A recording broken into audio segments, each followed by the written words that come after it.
Good morning, everyone, and welcome to today's assembly. Our theme today is empathy, and just like my last assembly, I want you to explore your own thoughts and feelings and also try and understand and empathise with the feelings of others. We're going to look at how empathy is different to sympathy and how it links to compassion. I would like you to leave this session with some more practical tools about what you could do to support others and also improve your ability to respond to other people's emotions appropriately, which is especially important as the country begins to recover from the national pandemic. Throughout this session, there will be a number of activities I expect you to engage in. The first thing I'd like you to do is discuss with the person next to you what empathy means to you and whether you can think of any examples where you have used empathy. As a class, I would then like you to try and come up with a definition of empathy and write this on the whiteboard. Can I ask that the recording is now paused and that you spend 5 minutes completing this task?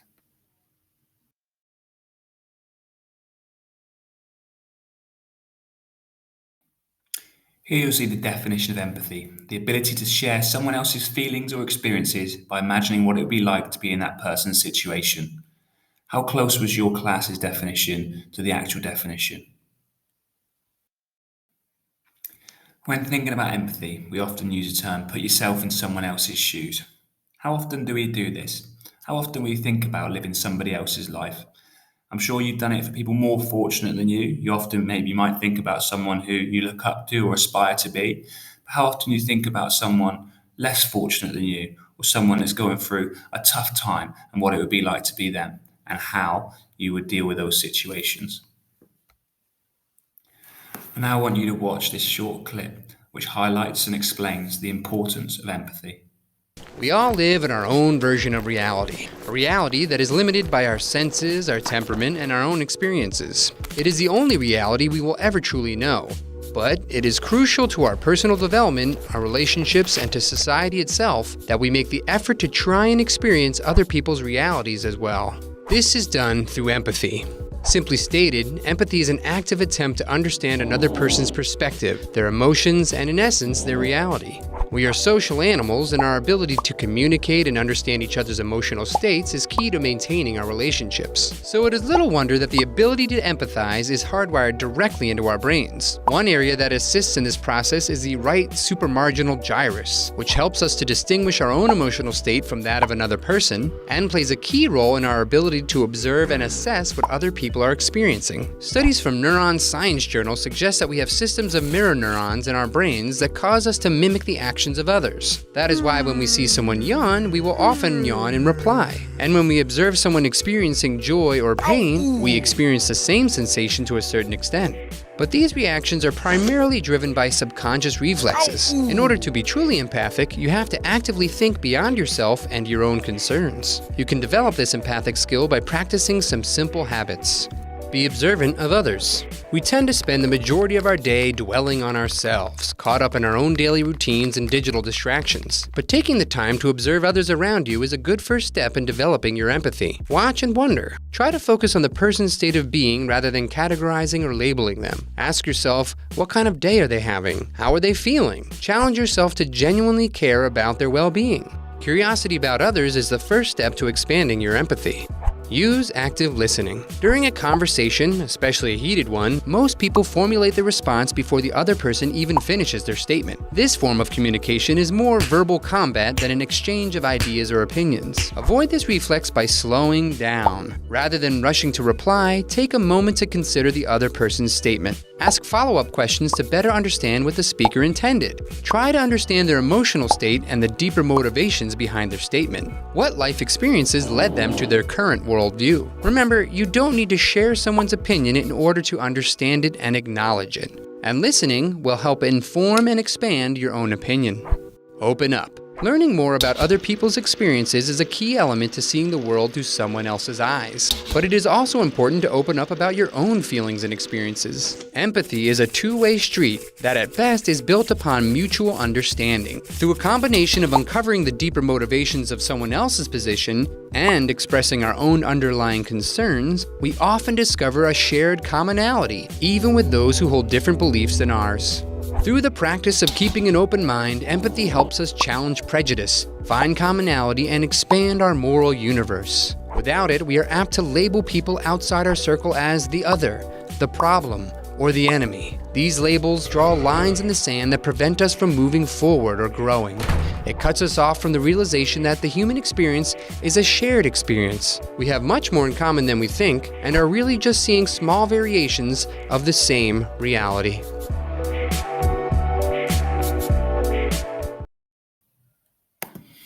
I hope you found that useful, and it brings us on to our next activity. Here you'll see a list of different feelings and emotions. I'd like you to choose a word and describe a time that you've experienced that feeling. Think about what happened and how it made you feel, and then explore how easy or difficult it is to explain how you felt at that time. You can do this with a partner or as a group, it's entirely up to you. But I want us to start thinking about feelings, our own feelings, and then explore how we understand other people's feelings and emotions.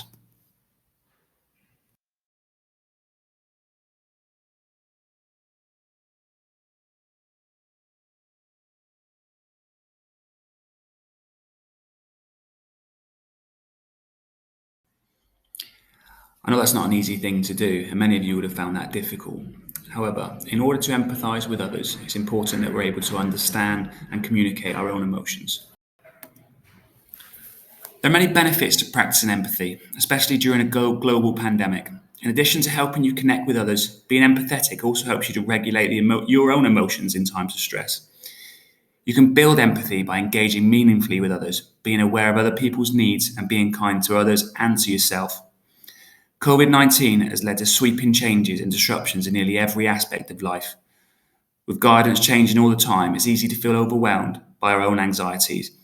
It's important to practice empathy during this time, not only for others, but also for yourself.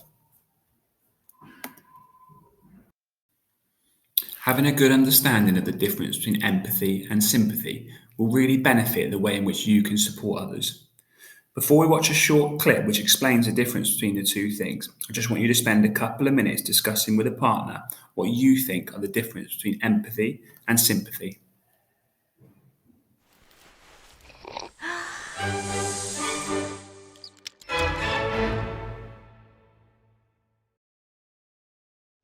So what is empathy, and why is it very different than sympathy? Empathy fuels connection. Sympathy drives disconnection. Empathy, it's very interesting. Teresa Wiseman is a nursing scholar who studied professions, very diverse professions where empathy is relevant, and came up with 4 qualities of empathy. Perspective taking, the ability to take the perspective of another person or recognize their perspective as their truth. Staying out of judgment, not easy when you enjoy it as much as most of us do. Recognizing emotion in other people and then communicating that. Empathy is feeling with people. And to me, I always think of empathy as this kind of sacred space when someone's kind of in a deep hole and they shout out from the bottom and they say, I'm stuck, it's dark, I'm overwhelmed. And then we look and we say, hey, you can climb down. I know what it's like down here, and you're not alone. Sympathy is, ooh, it's bad, no, you want a sandwich? Empathy is a choice, and it's a vulnerable choice, because in order to connect with you, I have to connect with something in myself that knows that feeling. Rarely, if ever, does an empathic response begin with at least.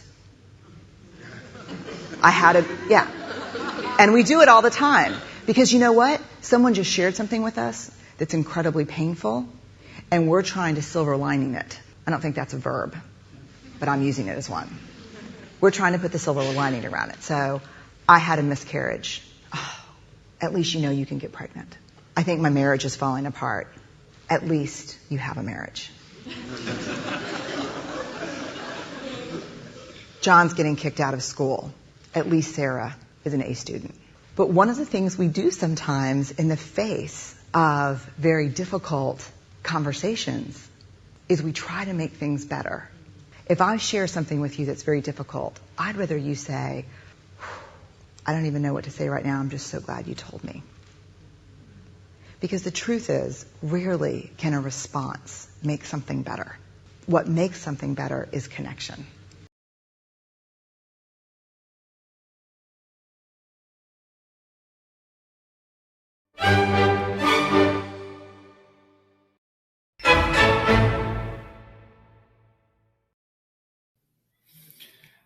So, next time someone that you know is having a difficult time, how can you demonstrate empathy instead of sympathy? By recognizing perspective, recognizing emotions, and offering non judgmental support. I'm now going to give you your final task for this morning. A number of different scenarios will come up on the screen and they'll stay there for 2 minutes each.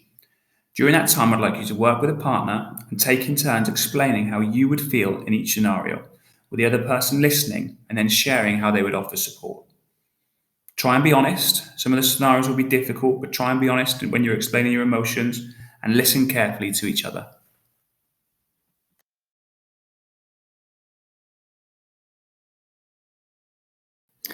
The first scenario I'd like you to consider is sitting an exam.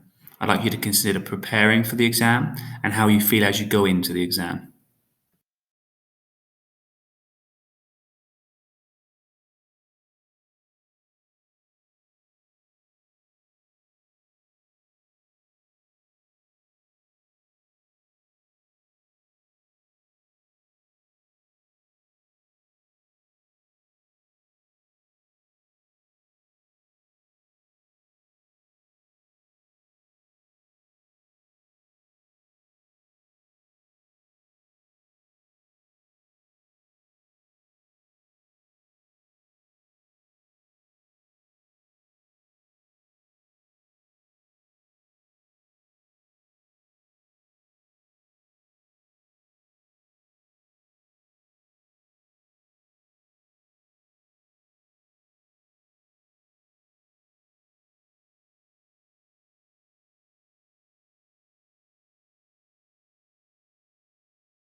The next scenario I'd like you to think about, and I know this will be extremely difficult for some of you, is how you would feel if you lost your favourite pet.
Next, I'd like you to think about how you feel or have felt when having an argument with a friend.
And finally, the pandemic's affected us all in very different ways. But how would you feel if Boris Johnson was to announce another national lockdown?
I know that was a challenging thing to ask you to do, but I hope you found it useful thinking about how different situations make you feel, but also considering how those same situations make other people feel.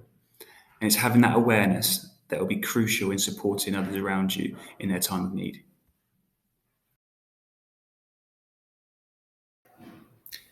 We spent some time today talking about emotions and thinking about how we can support each other. I hope that you all feel you have someone you can turn to, but I'd also like to introduce to you the Me Too app. This is an app that can make it easier for you to talk about difficult things. It's free, it's safe, and it's anonymous. And the purpose is to help people to help each other. You also have the opportunity to demonstrate empathy by responding to others on the app. We're going to finish today by watching a short video which will go through the Me Too app and give you some more information. Sometimes you feel alone, and you don't know who to talk to. What if there was a place where you could share the things that worry you with other young people? Somewhere safe, confidential, and anonymous, so you could talk about anything. The Me Too app connects you to people who get what you're going through. It's easy to post about what's on your mind.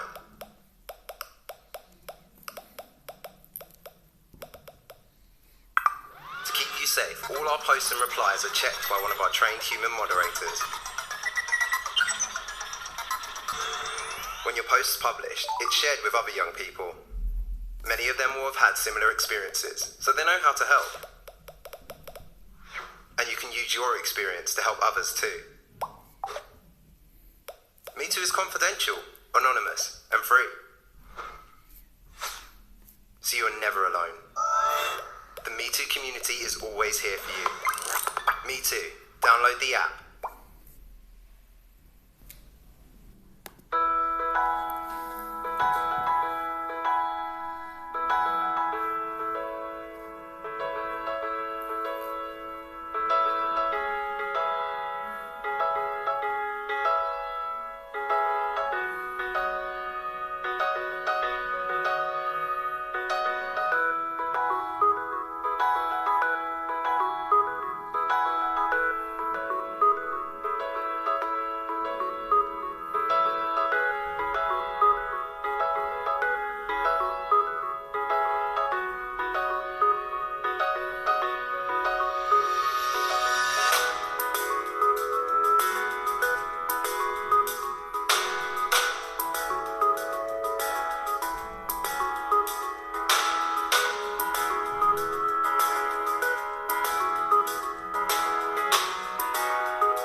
If the Me Too app is something that you feel you would benefit from, then download the apps on your phone, you can log in and begin to use it.